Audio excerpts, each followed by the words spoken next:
dejarla cerrada, porque la otra es la información que importa que ustedes tengan, pero en el fondo casi todo es derivado. Entonces, en el fondo prefiero partir con esto, que es un problema igual que es importante que ustedes puedan manejar, porque las infecciones recurrentes como tal, hay harta imagen, ahí no voy a presentar las adelante, no voy a poner.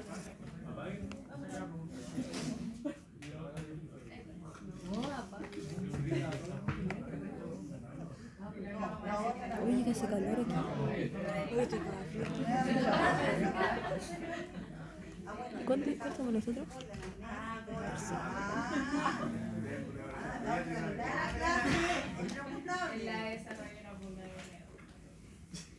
¿Qué hay que hacer? Ah, meterse La recurrente en el niño es un tema porque uno de los motivos por los cuales las madres a veces, sobre todo en la atención primaria, es que no entienden por qué tu hijo se enferma tanto. ¿Ya? Entonces uno tiene que tener como claro el concepto de cuándo esta infección es recurrente, realmente recurrente, y cuánto hay que ver las banderas rojas para saber qué cosas puedo estudiar en la atención primaria, qué debo derivar desde el inicio, ¿ya? Y cuáles son las circunstancias que llevan a que algunos niños se enfermen mucho más frecuentemente que otros. Uno no puede hablar del tema sin hablar de cuáles son las funciones del sistema inmune, ¿ya? Porque la inmunidad tiene como función principal proteger al huésped, ¿ya? Pero protegerlo de qué? Uno es de los patógenos, ¿no es cierto?, que están en el ambiente, que van a producir una infección, ¿ya? Entonces, el sistema inmune evita que las personas tengan infecciones, tanto virales como bacterianas, por hongos, ¿ya? También el sistema inmune está educado para evitar, ¿ya?, que aprenda a diferenciar lo propio de lo extraño, por lo tanto no reaccione con proteínas propias. Esta misma para estar actualizada.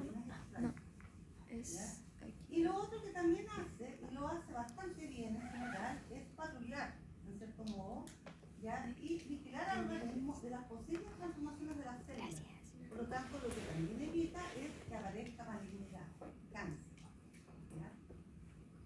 Cuando algunos de estos mecanismos fallan, pueden aparecer infecciones, puede aparecer autoinmunidad, malignidad.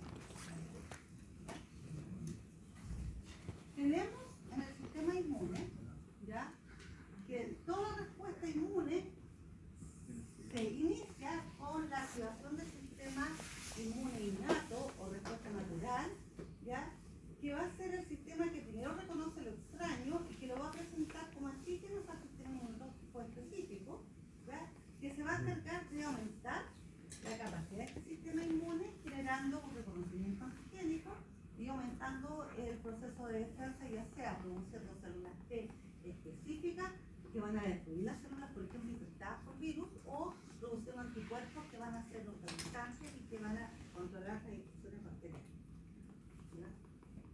Por lo tanto, tenemos que el sistema inmune va a tener dos partes que son significativas. Antiguamente se le daba mucha más importancia a la inmunidad adaptativa, pero vamos a ver más adelante que la inmunidad innata también es muy importante, porque si esta no actúa, es imposible que la inmunidad adaptativa, ¿ya?, se pueda activar. Acá vamos a tener algunas células, como son los fagocitos. Estos fagocitos pueden ser neutrófilos, ¿no es cierto?, pueden ser macrófagos, pueden ser eosinófilos, basófilos. Tenemos las células natural killer, ¿ya?, que tienen algunas componentes en sus paredes celulares, digamos, y en su receptor que se asemejan mucho a los linfocitos, ¿ya?, y algunos otros componentes de la sangre, como son el complemento, ¿no es cierto?, las citoquinas y algunas otras proteínas que van a interactuar, ¿ya? Esto nos va a permitir controlar las infecciones, tanto bacterianas como virales, por parásitos, por hongos, ¿ya?, y los protozoos, y van a activar esta respuesta inmune adaptativa, ¿ya?, en la cual un receptor que va a modificarse y va a reconocer en forma específica estos estos antígenos presentados, sobre todo por células macrofágicas, van a generar una respuesta, ya sea células T citotóxicas o la producción y la transformación de los linfocitos B en plasmocitos para generar anticuerpos. Esto demora días a semanas, esto es inmediato. ¿Ya? Es lo mismo esto representado, digamos, sobre todo en lo que es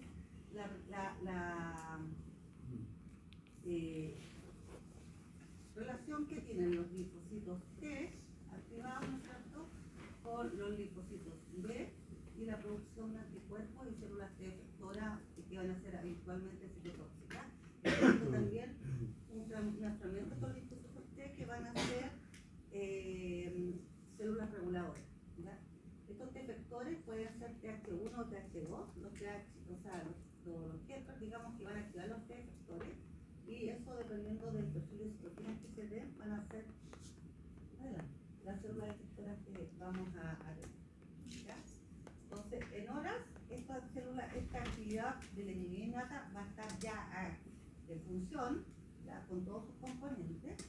¿Ya? Aquí también están las barreras epiteliales como componentes del sistema defensivo de la respuesta innata. Y en días a una semana ya se van a estar produciendo los anticuerpos. Ahora, la pregunta que todos se hacen: ¿cuándo una infección es recurrente? ¿Ya? Y hay varias definiciones. ¿Ya? En las infecciones respiratorias agudas virales se habla de hacer 10 episodios en un año normales. ¿Ya? Generalmente puede ser entre 6 y 10, pero 10 es un número, digamos, adecuado, considerando que muchos de los niños que se enferman asisten a las cunas, a jardines infantiles o a los colegios.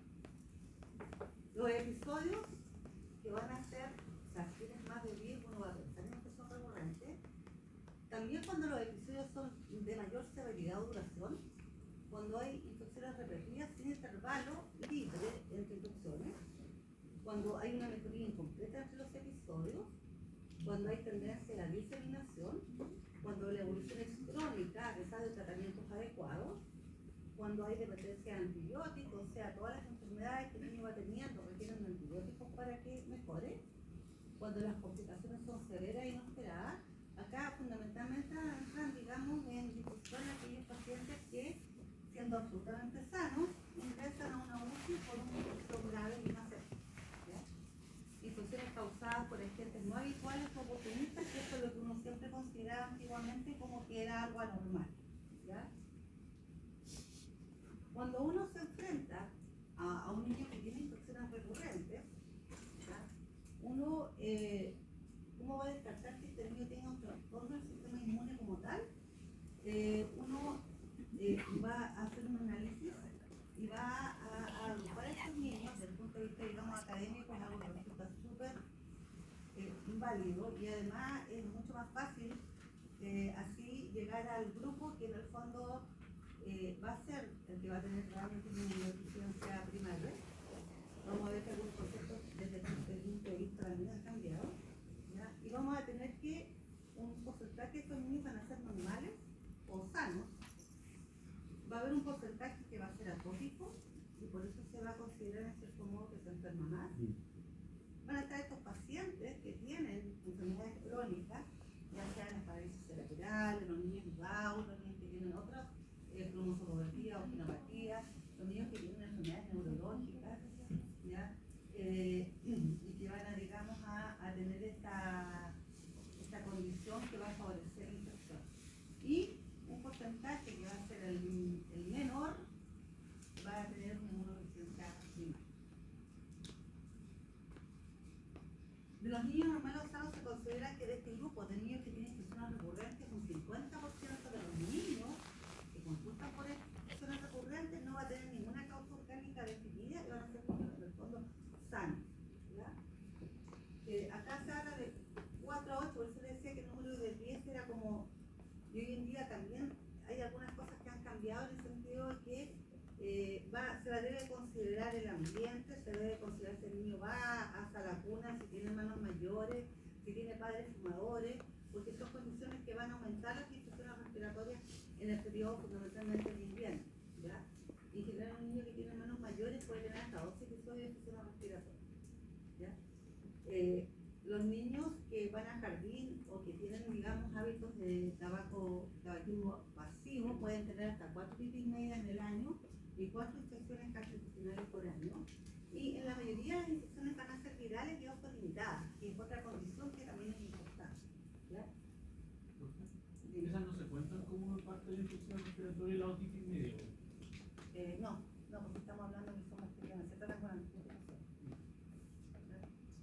El niño normal o sano, el desarrollo cerebral va a ser normal, va a tener una buena respuesta cuando el tratamiento es apropiado, en general se recupera de manera completa, tienen periodos sanos asintomáticos entre las infecciones y tanto el examen físico como el laboratorio puede ser normal, a menos que en el fondo vaya a tener patrones de infección viral o bacteriana. ¿Ya? Y la exposición pasiva a un cigarrillo muchas veces está, digamos, entre los antecedentes. ¿Ya? Entonces, este grupo sano es el que constituye la mayor cantidad de personas que consultan por esta causa, ¿ya? Y que uno lo que tiene que hacer fundamentalmente es un laboratorio básico, un hemograma que no va a tener ni linfopenia, ni eosinofilia, ni neutropenia, ni alteraciones desde ese punto de vista. ¿Ya? Desde el punto de vista, la buena anamnesis en el fondo permite encasillar a los niños en este grupo, ¿ya? Y habitualmente las infecciones son virales y son más frecuentes en los niños más pequeños, ¿ya? Con hermanos grandes, y a medida que el niño va creciendo, el niño va teniendo menos infecciones porque obviamente ya ha conocido más agentes infecciosos y su respuesta inmune está más desarrollada. El otro grupo es el paciente atópico, que constituye un 30% de este grupo de niños que consultan por infecciones recurrentes, y es porque tienen esta condición de alergia atopia. Y dentro de este grupo, obviamente, la rinitis crónica alérgica muchas veces se confunde con infecciones respiratorias agudas, ya altas, ya por una rinitis persistente o intermitente, que tiene estornudos, pero que el niño no tiene fiebre, está en un estado general, ya. Y está también el grupo de los asmáticos, y que obviamente con infecciones virales y respirar de la vía aérea van a tener más crisis obstructivas, ¿ya? Pero no es que tengan otra condición que nos haga pensar que el niño tiene otro problema, ¿ya? En general estos niños cuando requieren antibióticos ya van a responder bien, pero muchas veces se les da antibióticos por el cuadro respiratorio, ¿ya? O por la crisis asmática y no mejoran. Tienen mala respuesta porque no hay una infección bacteriana asociada, ¿ya? Y la microguía clínica finalmente va a ser con un tratamiento adecuado para su alergia, un antialérgico o la terapia corticosteroidal a nivel local, ya sea por inhaladores nasales o a nivel de la vía aérea inferior. ¿Ya? Su desarrollo postcelular también es normal y hay antecedentes muchas veces familiares de atopia y también hay signos atópicos al examen físico como son el pliegue de Limorden, que está como doble pliegue, digamos, a nivel posterior inferior, la mucosa nasal pálida, el puente gigante mucoso, a nivel, digamos, de las fosas nasales, ojeroso, se ve, ¿ya? Y son niños que son bien de peso, ¿ya? Entonces, en el fondo, considerar siempre también esa opción como dentro de los más frecuentes. Después de este grupo, que tiene infecciones recurrentes anormales o porque están con una enfermedad crónica. Entonces, generalmente en este grupo hay infecciones más severas y prolongadas. Generalmente la respuesta y la evolución va a ser más torpida, no son autolimitadas y requieren intervención, incluyendo, digamos, uso de antibióticos endovenosos y hospitalizaciones. Dentro de este grupo, estamos hablando de pacientes que tienen inmunodeficiencias, pero que son secundarias, no son primarias, y secundarias a su condición de base. La desnutrición, que muchas veces está presente en la mayor parte de los niños, por ejemplo, que tienen parálisis cerebral, que tuvieron una noxa al nacer y tuvieron por ejemplo, una paraparesia espástica, una tetraparesia, y que tienen trastornos de deglución y que cuesta mucho alimentarlos, ¿ya? Muchos ya con gastrectomía, ¿ya? Esos niños tienen trastornos, digamos, para su crecimiento y desarrollo y van a ser desnutridos, crónicos, ¿ya? Los niños con VIH, que hoy en día en general con tratamiento están mucho mejor, ¿ya? Alteraciones anatómicas. Esto también es importante porque cuando uno tiene, por ejemplo, una neumonía, un niño que hace neumonía recurrente, pero la neumonía siempre está localizada exactamente en el mismo lugar, uno antes de pensar que se tiene una deficiencia de anticuerpos, que es lo que muchos pensarían, uno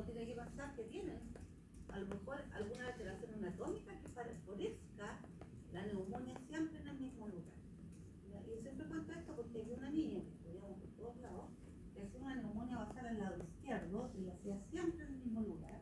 Y resultó, después que se logró hacer una filosofía completa en Santiago, después que se hacían acá, que tenía un bronquio principal al lado izquierdo que era muy pequeño, era estrecho. ¿Ya? Entonces había un elemento anatómico que favorecía la neumonía celular. También están las malformaciones, por ejemplo, los niños con cardiopatía, que también tienen una demostración asociada, hacen más infecciones, ¿ya? Y esto es importante porque es mucho más frecuente este grupo, que alrededor de un 10%, que las inmunodeficiencias primarias frontales, ¿ya?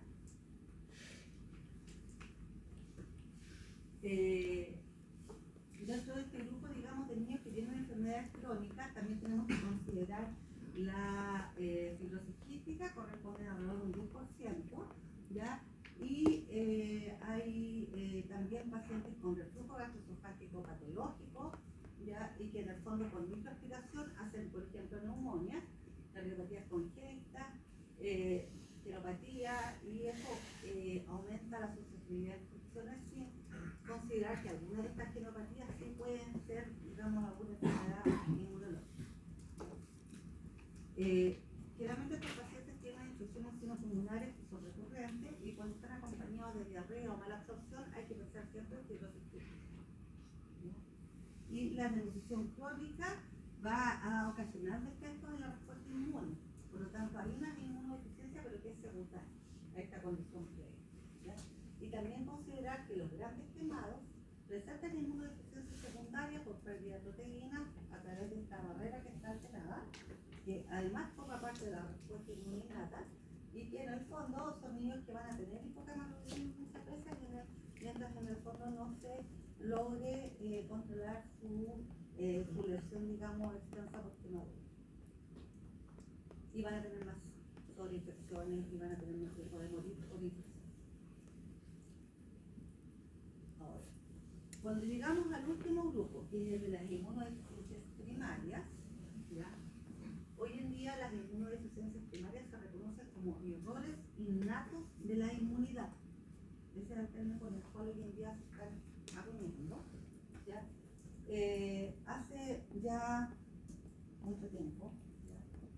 La Fundación Jeffrey Model, que es una fundación norteamericana, que fue creada, ¿ya?, por la familia Jeffrey Model, que tuvieron un hijo con inmunodeficiencia en los años 70, que murió por la inmunodeficiencia, y las personas que tenían mucho dinero, y han generado esta fundación que siempre consigue, digamos, financiamiento, una fundación filantrópica, ¿ya? Y que ha llevado el tema de la inmunodeficiencia primaria a través del mundo con el fin de hacer un diagnóstico precoz y un tratamiento adecuado en estos pacientes, ¿ya? Y ellos, digamos, hablan de las señales de alarmas para la inmunodeficiencia primaria cuando hay más de 4 otitis en un año, cuando hay 2 o más infecciones sinusales graves, digamos, en un año, 2 o más meses de antibióticos, ¿ya? Cuando hay 2 o más neumonias en un año, cuando hay falla cuando hay, digamos, una dificultad para subir de peso o crecer en el lactante, cuando hay abscesos profundos, recurrentes, ya tanto de piel como de órganos, cuando hay presencia de candidiasis o infecciones por hongos en forma cutánea y persistente, ya con necesidad de antibióticos intravenosos para controlar todas las infecciones, cuando hay 2 o más infecciones invasivas, incluyendo la septicemia, y cuando hay una historia familiar de inmunodeficiencia primaria. Ahora, esto hoy en día se considera que hay algunas otras condiciones, y dado, digamos, el desarrollo en la medicina han ido cambiando, ¿ya? Mantenemos, digamos, estas otitis medias, pero se habla de otitis medias en niños menores de 3 a 4 meses, o sea, niños más pequeños que parten con otitis media como cuadro infeccioso bacteriano, ¿ya? Tratamiento antibiótico recurrente, que siempre requiere antibióticos para mejorar las mastoiditis que se complican, son con infecciones que son invasivas, las alteraciones en la recurrente, digamos, en las trompas de obstáculos, que es el oído, cuando hay cambios sinusales, cuando hay respuesta, cuando en el fondo no hay hay necesidad de poner estas colleras de ventilación a nivel del tímpano para evitar que se acumule líquido en el oído medio de forma frecuente, y no funciona porque en el fondo se salen y hay que volver a recolocarlas para evitar la otitis, ¿ya? En el fondo agregan otras cosas a la otitis media, no solamente que tengan más de 4 en el año, sino que tengan otras situaciones en las cuales esto se ha manejado de forma correcta y no mejoran, ¿ya? Ahora, este número debería variar con la edad, ¿ya? En los niños que tengan menos de 5 años deberían ser mayor o igual a 3 episodios, y en los mayores de 5 años mayor o igual a 2 episodios. Porque los niños más grandes deberían tener menos otitis. La rinosinusitis crónica recurrente asociado con asma persistente o con infecciones por hongos, ¿ya? Las neumonias, ¿ya?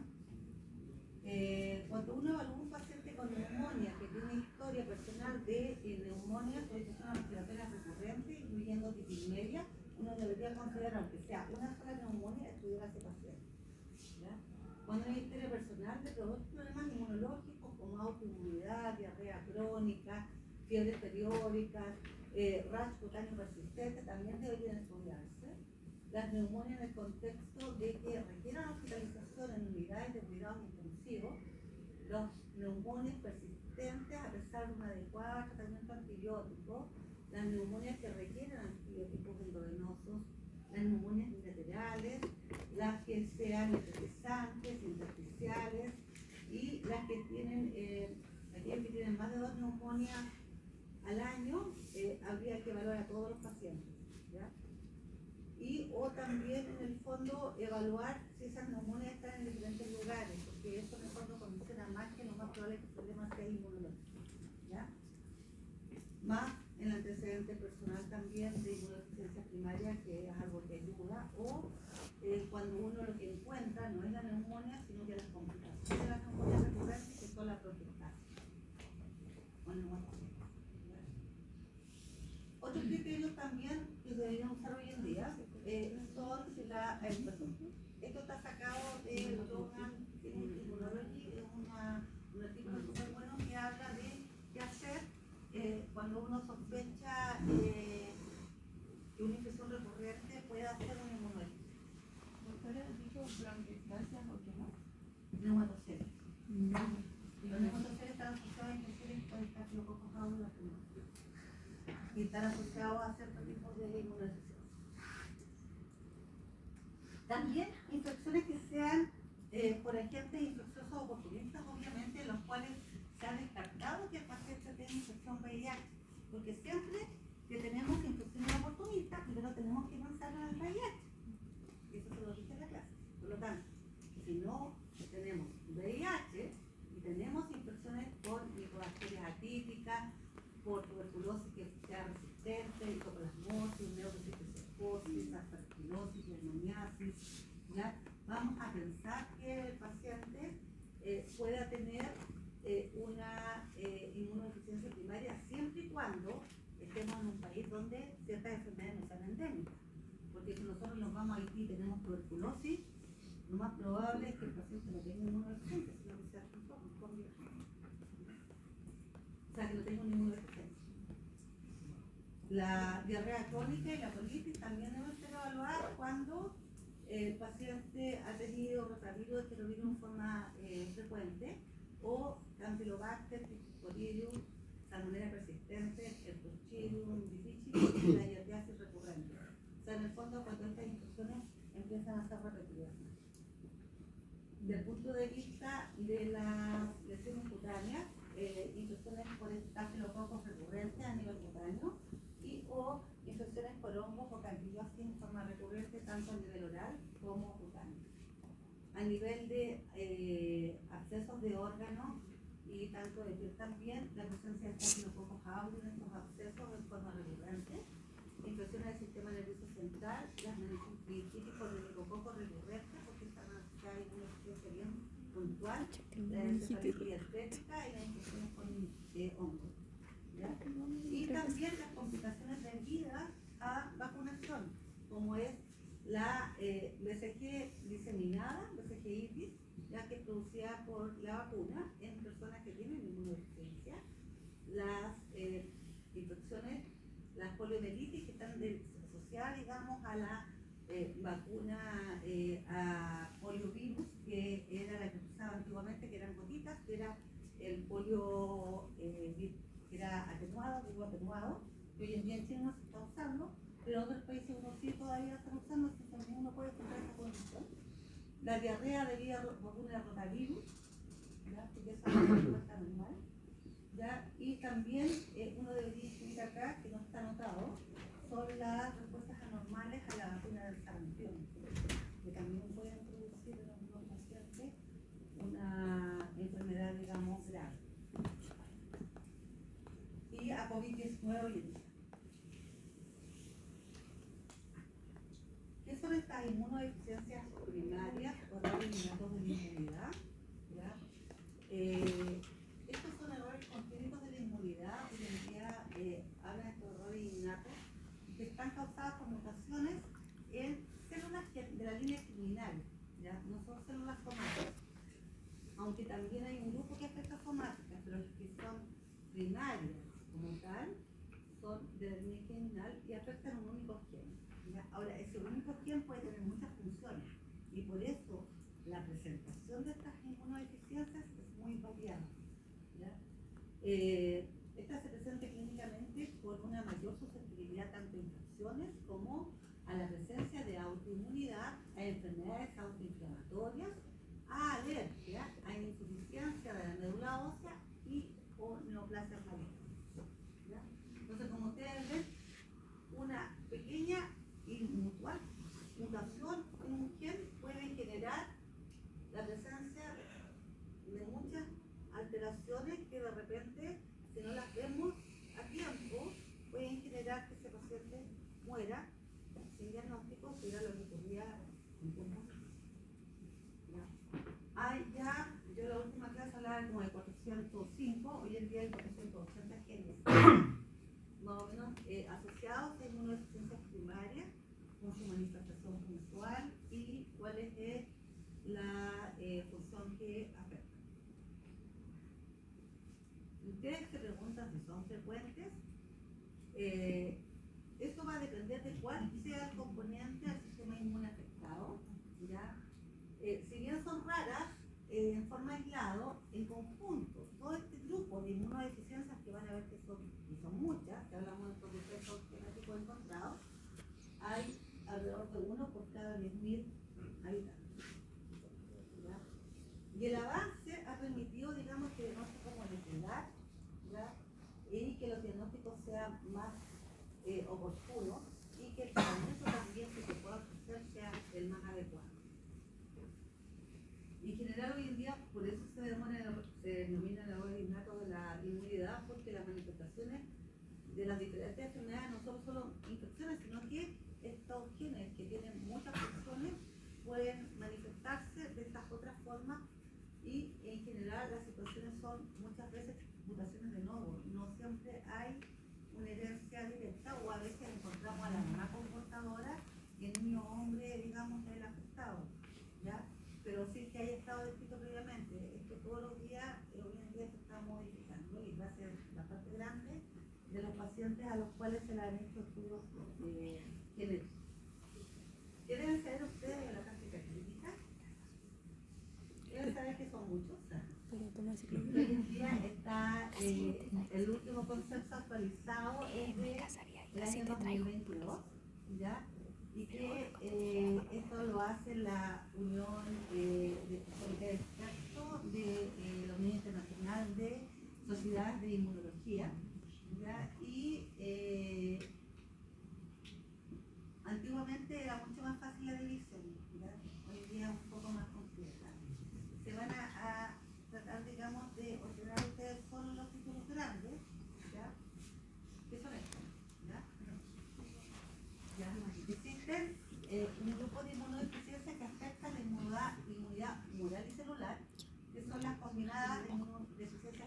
combinada severa, que tienen distintos tipos, que pueden ser T negativo o B positivo, TB negativo, y combinadas que generalmente son menos ¿ya? Que son, digamos, más leves, por así decirlo. Estas tienen muchas mutaciones genéticas que no está en ninguna necesidad que, digamos, las comprendan. La inmunodeficiencia combinada severa, en cualquiera de estas dos formas, son las que en el fondo consisten y constituyen la única bandera roja, así como de urgencia y emergencia para los pacientes. Y así vamos a ver cuáles son los signos de enfermedad en sí. Las combinadas están asociadas a otras características sindromáticas. Está la inmunodeficiencia con trombocitopenia congénita, de las cuales el síndrome de Wiskott-Adler es como la que va más arriba, digamos, o la más importante de este grupo. ¿Ya? Acá en el paciente hay uno que fue trasplantado con trasplante ontólogo en Estados Unidos, que todavía está vivo, el viejo ya tiene como 13 años, pero que él además hizo hemorragia intracraneal, entonces quedó con una discapacidad no solamente neurológica, sino también intelectual, producto de que fue muy prematuro y que tenía esta enfermedad y está, digamos, sobrevivió en el trasplante, porque con eso le pone sanidad. Las trombocitopenias son súper severas.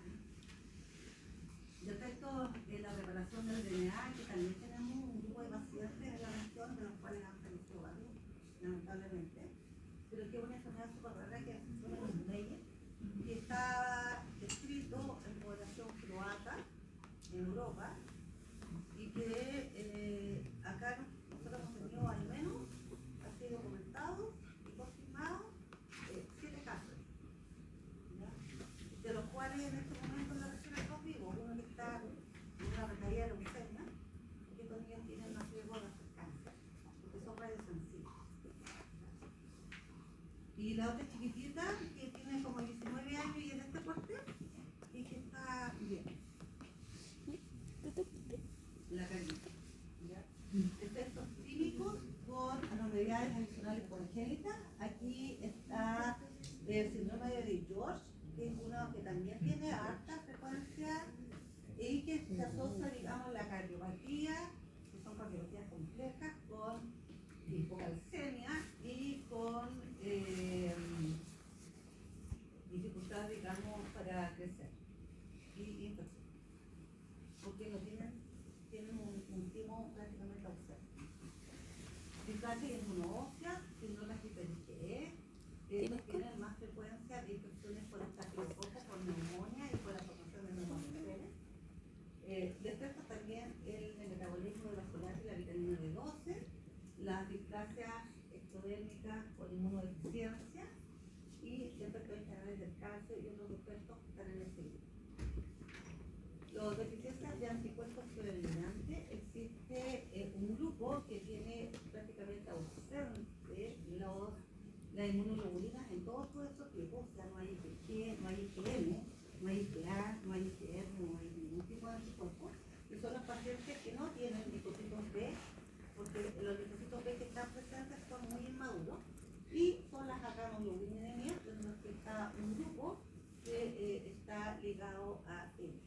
Yo tengo un paciente que venía a respirar de los que le pongo inmunoglobulina todo el lugar, que es grande, ya tiene 29 años, pero que hizo el diagnóstico al año de vida cuando hizo una diabetes, tipo 50, y quedó con secuelas de la...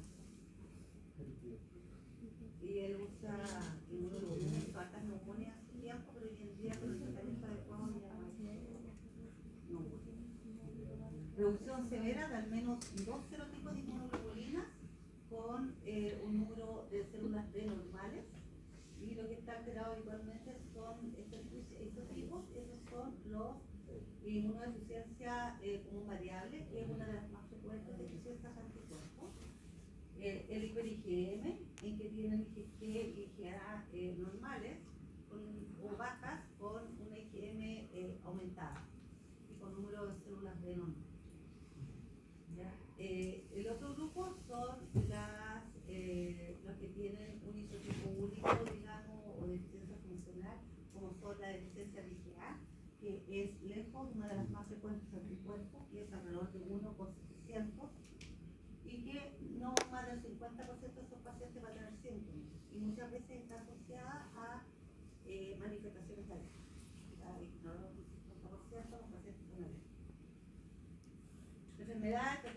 población inmune.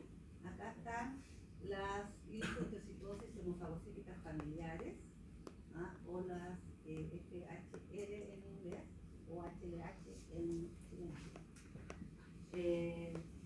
Están los defectos de células T reguladoras, la linfoproliferación, autoinmunidad, con o sin linfoproliferación, ya, la colitis, que son debidas, la enfermedad intestinal inflamatoria de inicio temprano en la infancia, para esto es el grupo de la regulación inmune, y también aquellos que tienen un síndrome, digamos, de linfoproliferación y autoinmunidad, donde está el APS, que es un paciente que tiene diabetes tipo 1, hipotiroidismo, pueden tener Cushing, o pueden tener una hipofunción de la suprarrenal y tienen más riesgo de tener cáncer.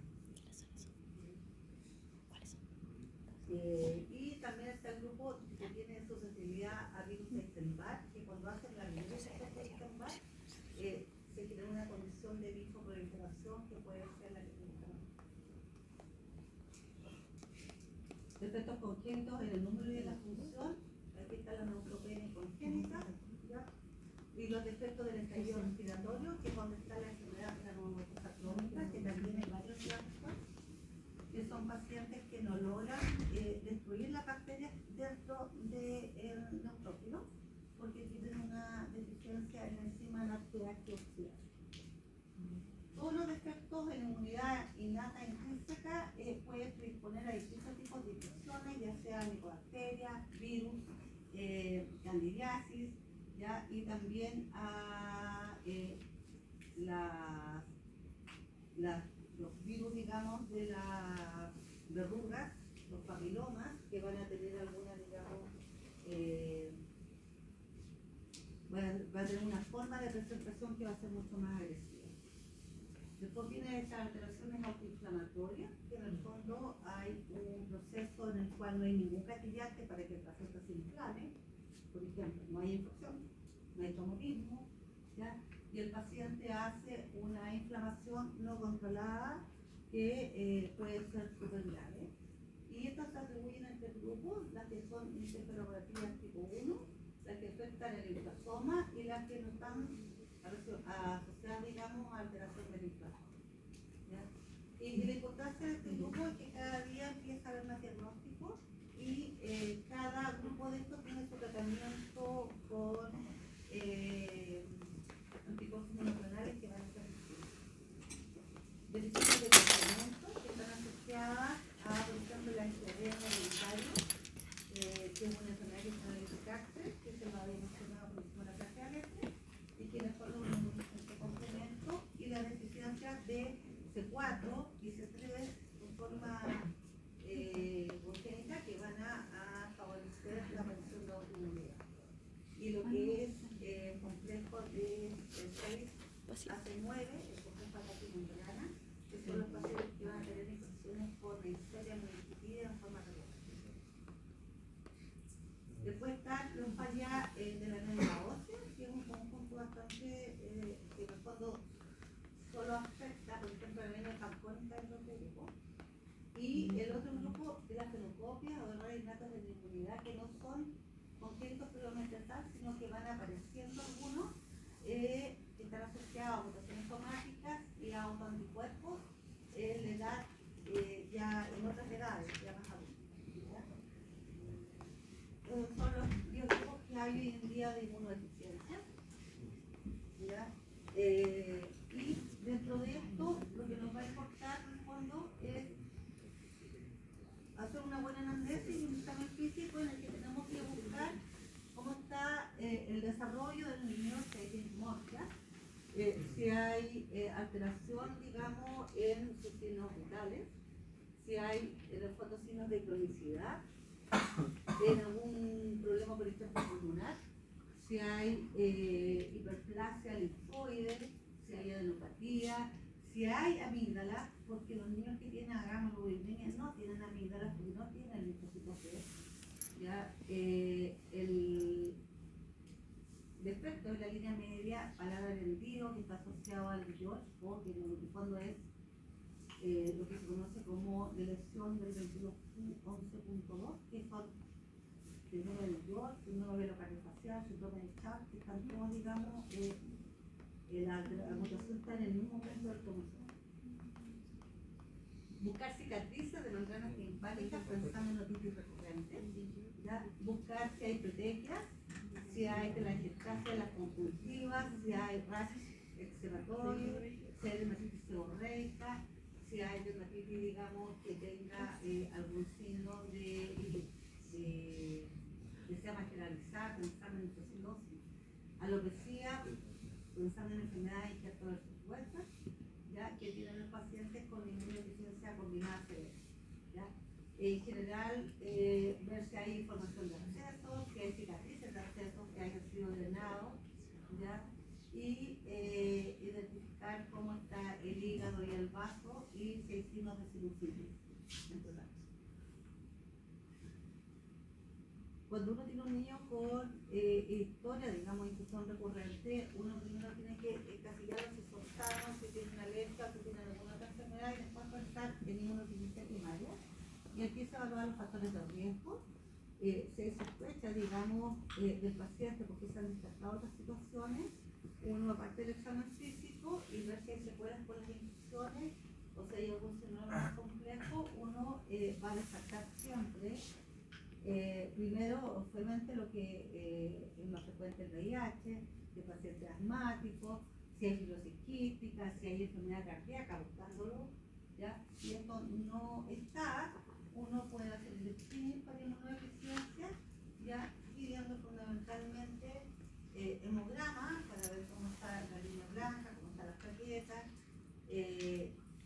pedir inmunoglobulinas totales, que IgA, IgM, y pueden pedir un examen de orina y un perfil bioquímico para ver si hay otros tipos, digamos, que puedan hablar de trastornos del calcio o problemas renales que también pueden estar asociados. El dieta normal uno iba a derivar porque después hay que hacer estudios más precisos. Si es anormal, uno podría estar sospechando de un diagnóstico de inmunodeficiencia primaria común. Una pequeña información que tiene que ver con las sospechas frente a algunas infecciones, como son los neumococos. El Streptococcus pneumoniae, cuando el niño está, sobre todo, ya vacunado, ya uno puede estudiar anticuerpos específicos antineumocócicos, que se estudian 13 serotipos, y de acuerdo a cómo salga, si esto sale alterado, uno puede sospechar estas deficiencias de anticuerpos específicos que están asociados a estos defectos genéticos que están mencionados también. ¿Ya? Si hay alteraciones por virus, por hongo, bacteria oportunista, uno debería hacer siempre clases de linfocitos, o sea, estudiar las poblaciones linfocitarias y descartar de ellas. Por infecciones por estafilococcus aureus, medir IgE y nosotros hacemos el test de estallido respiratorio o el test de la hidroronina, que es estallido respiratorio para ver si es una enfermedad reumatosa crónica o si una infección intestinal, que tiene los dos posibilidades mayores de infecciones por esta. Las infecciones por hongos cándida habitualmente tienen que ver con mutaciones o alteraciones, ya sea por un VIH, pero en el fondo alteraciones en la inmunidad de los linfocitos celulares. Y las infecciones por Neisseria, como les decían antes, tienen que ver con alteraciones en la vía del sistema. La única alarma es esta, que es el STIP. Ustedes se preguntarán por qué pongo este niño acá. El niño símbolo. El niño símbolo. Es un niño del cual hace muchos años atrás hizo una película. Este niño se llamaba David. La película, en esa película era una de las películas donde trabajó John Travolta cuando no era famoso. Y era el niño de la cultura. Era un niño con inmunodeficiencia combinada severa y vivía en su casa aislado, con plástico y todo lo demás, y para sacarlo le ponían esto así para que respirara y todo, pero no tuviera contacto con el medio ambiente porque si dio contacto se iba a enfermar gravemente. Y ese niño vivió hasta tiempo. tiempos en que todavía no había posibilidad de trasplante. Entonces, estos niños tienen rash cutáneo o eritrodermia antes de los 3 meses de vida, diarrea crónica del lactante menor, que a veces nos mandan porque sospechan que tenga alergia a las inyecciones, retraso del crecimiento y baja de peso. ¿Ya? O sea, un niño que tiene un mes y no sube bien de peso, está con diarrea crónica, que aparece con eczema, que tiene un pelo como raro, ¿ya? Y que está, o sea, no se ve gravemente enfermo en el sentido que no está con infección bacteriana, pero uno debe esperar a que tenga una infección para decir que el niño tiene algún problema. ¿Ya? Una vez nos llegó uno como este, que tenía toda esta historia, llegó como al mes y medio de vida, porque lo que le llamó la atención a los médicos de San Javier es que tenía eosinófilo un 50%. ¿Ya? Entonces lo mandaban por diarrea crónica, por hipereosinofilia, alergia alimentaria. Tenía un aumento. Entonces tenía esta eritrodermia, y la eritrodermia de estos niños, que son con inmunodeficiencia primaria, se produce por una reacción de Hepton versus Westman. ¿Qué es Hepton? Los linfocitos maternos empiezan a producir estas lesiones y estos compromisos a nivel intestinal y de piel del niño, porque reconocen los tejidos del hijo como extraños, porque hay una parte que comparte con la mamá y la otra no. ¿Ya? Y el niño, como no tiene defensas, estas células no las puede descubrir, ya empieza, digamos, a tener estas manifestaciones. El síndrome de Omenn característico, que tiene en general un pelo súper raro, tiene esta dermatitis que inicialmente parece una seborreica, ¿ya? Estos niños, mientras tienen, digamos, estos recuentos leucocitarios ocultados con un porcentaje importante de eosinófilos, y el problema mayor es cuando hacen infección por Epstein-Barr o por citomegalovirus, porque ahí empiezan a aparecer los ganglios, la hemorragia y fallece. Entonces la idea es que quizás lo preponete para el trasplante, que es el tratamiento curativo. Esta niñita, todos tienen una carita bien parecida. Dimorfia facial, con orejas de implantación baja, suelen tener el paladar erguido, o pueden tener de frente con fisura palatina algunos, y tienen cardiopatía. Son los que hacen operación. Desde el punto de vista de compromiso neurológico, algunos tienen algún grado de discapacidad intelectual, pero muchos no tienen nada. Y los primeros años son los más complejos porque después, desde el punto de vista de la inmunodeficiencia, esto va como mejorando por sí solo. En el caso de un niño que tiene eczema, que tiene petequias, quimosis, ¿ya? Que hace neumonía, uno sospecha un síndrome de Adrix y se sangrado, distancia y otras cosas. Y estos niños tienen también una predisposición mayor a hacer linfomas de células B y otras malignidades, ¿ya? Que es como una mutación en el gen que se llama JUAS. Y tratamiento de pacientes también Linfoma célula fake. este era el niño de la burbuja que les mencionaba, y Y acá otros hay un cánceres. niñito que tenía un SPID y que fue trasplantado por la médula del hermanito y el niño ya estaba bien. ¿Ya? ¿Muerto más de médula? Laboratorio básico, hemograma, buscando linfopenia, buscando neutropenia, trombocitopenia. En el caso del mismo Adrix, es una de las únicas enfermedades donde las plaquetas son muy pequeñas, en microplaquetas, entonces se puede hacer número normal, pero son tan chicas que no son útiles desde el punto de vista de la función para evitar hemorragias ni sangrados ni plaquetas. ¿Ya? Desde el punto de vista bioquímico, la hipocalcemia en la mayoría de ellos, la hipoglobulinemia, la hipo o agamaglobulinemia, la radiografía de tórax buscando signos de neumonía crónica con bronquiectasia, ausencia de timo, que implica un trastorno en la inmunidad de las células T.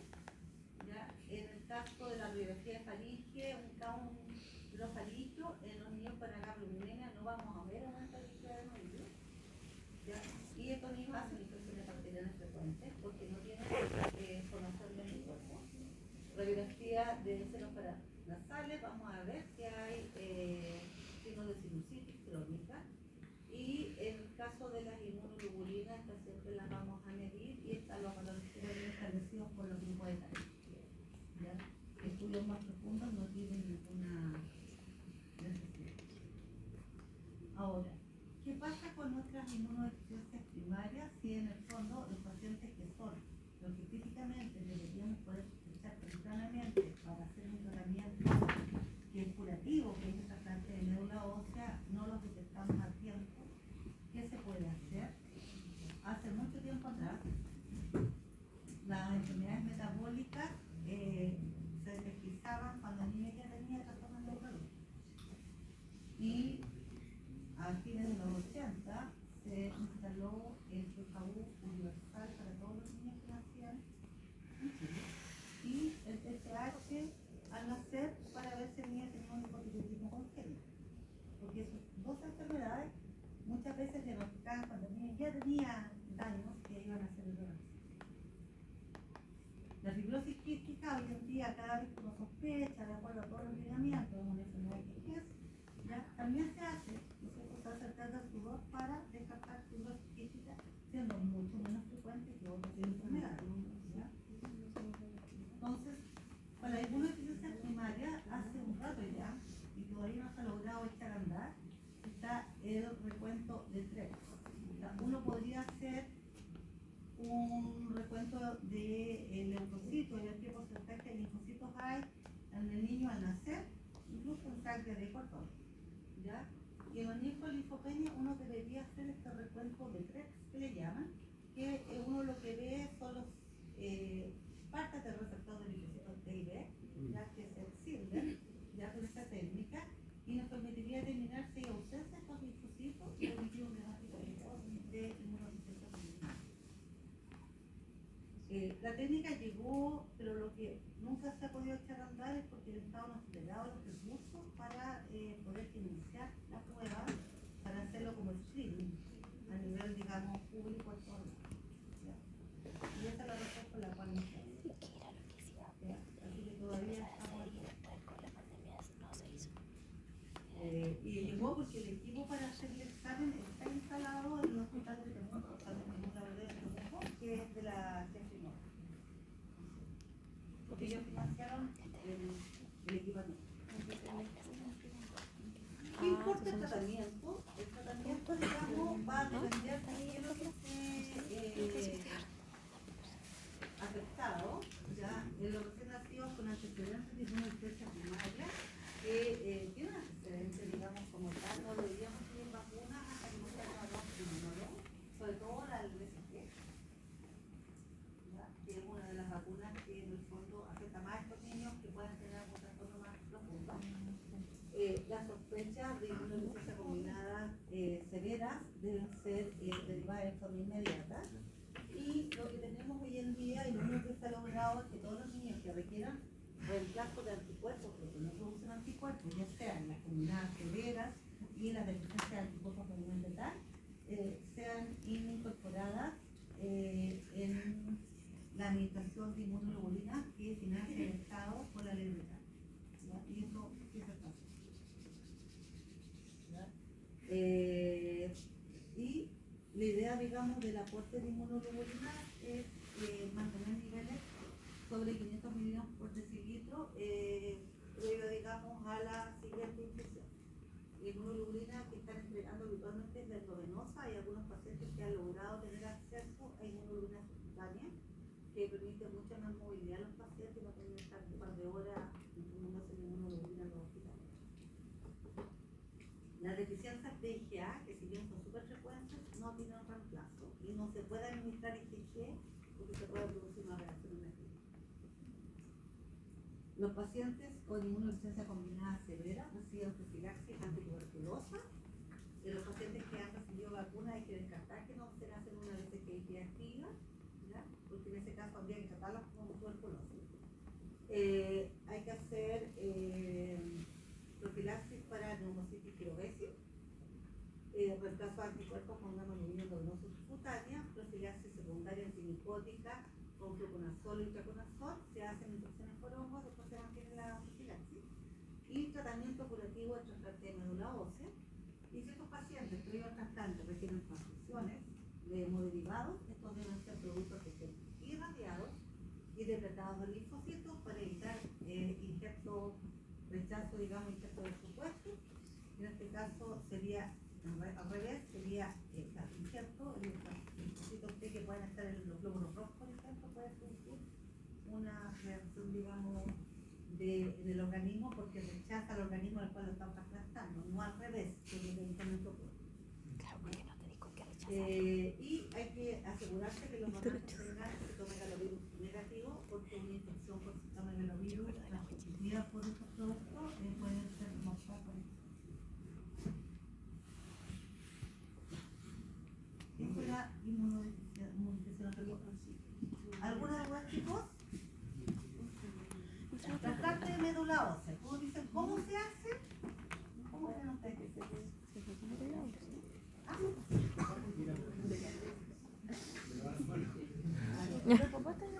Se extrae médula ósea del donante o cuando es autólogo es del mismo paciente, pero en este caso no puede ser un skip, porque el skip no tiene en la médula ósea estas células del stem cell pluripotenciales que van a llegar a reinstalarse.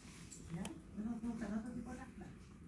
En los pacientes que tienen skip como no tienen elementos en la médula ósea, si tú extraes médula ósea no vas a encontrar celularidad significativa porque está depletado. No lo conocemos. A diferencia, por ejemplo, de un agri, que sí tiene celularidad, tiene megacaricitos, tiene linfocitos. La mayor parte de los pacientes, antes de la trasplante, se hace lo mismo que con un paciente con una leucemia que se le haga trasplante. O sea, se le hace una quimioterapia que es agresiva, que están los protocolos listos.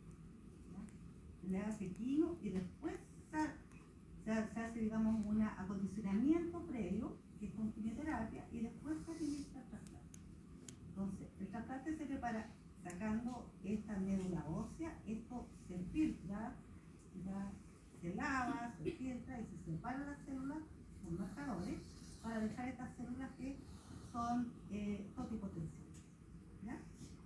Que son CD34, que se le busca ese marcador, ¿ya? Así se separa. Y eso, que al final tú puedes sacar, no sé, medio litro de médula ósea para trasplante y vas a tener, no sé, 10 cc de las células que va a trasplante. Saqué un montón, pero eso se hace nada, porque hay que sacar grasa, ¿ya? Entonces, sacas esto, entonces se procesa, se separan las células y vas a tener en una jeringuita algo que parece sangre, pero que son puras células de estas de las células que son totipotenciales. Doctor, ¿y por qué no se puede poner el resto de las células o de los componentes que traen? Porque tienes que llegar a ocupar esa médula que está vacía, ¿ya? Y en el fondo tienes que aceptar lo que necesitas, no poner células que tienen. Por eso que hay que buscar igual que haya concordancia. No podría hacer un trasplante de médula de un paciente que no tiene ninguna compatibilidad contigo, ¿ya?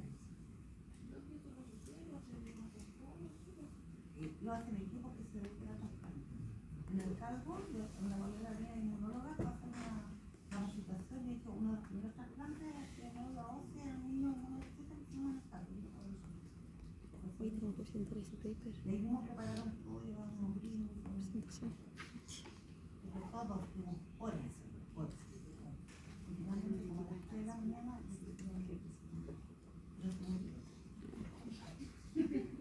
Al final aquí está el camillero, no te para la paliza. ese día, al final, para el otro que se trasplantó fue en diciembre, a mayo. Pero murió. Lo que pasa es que cuando uno hace trasplante, como hace este acondicionamiento, es como dejarlo tan inmunodeficiente como el otro que no tiene nada. Los pacientes tienen un riesgo de infecciones oportunistas, entonces tienen que estar aislados y todo lo demás, pero igual se pueden agarrar. Hoy ya tengo la reunión. Como tú no quieras, y cualquier cosa en esas condiciones, obviamente.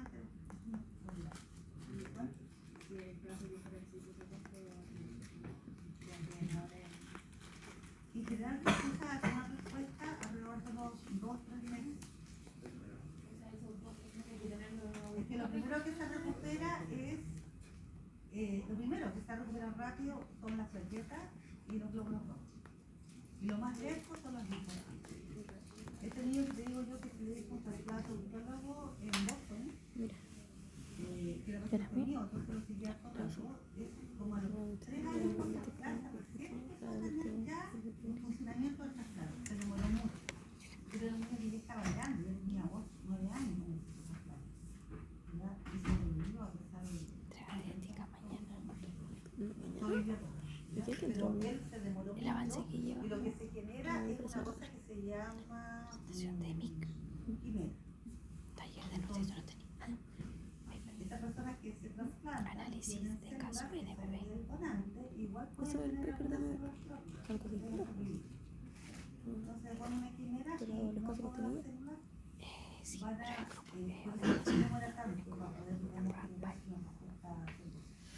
Pero si esos niños no se trasplantan, El lunes. no tienen vida, porque Vicente no, pero Vicente le estuvo encerrado desde los 3 meses de vida Hay que presentar algo en memoria hasta los 7 años que se trasplantó. Prueba de mil. Control de... No pasa nada. Lo podemos tener el 27 o el 4. Sí, pero no creo que lo tengamos el 27. Lo otro es con sangre de cordón. Entonces, hoy en día, si yo tengo un bebé, yo puedo guardar la sangre de cordón de mi bebé y después autotrasplantarla si tengo necesidad. Hay que pagar por el congelamiento y mantenimiento. ¿Lo hacen? Sí, lo hace. Mi prima tiene congelado. Sí, y es No sé, pero yo creo que es lo que se debería hacer hoy en día. Porque la tecnología, ¿Por qué le mandaron? así como está la tecnología para encontrar todos estos genes y se sigue descubriendo, porque tú mandas un estudio genético y te sale mutación, salen las muy famosas que son estas mutaciones que son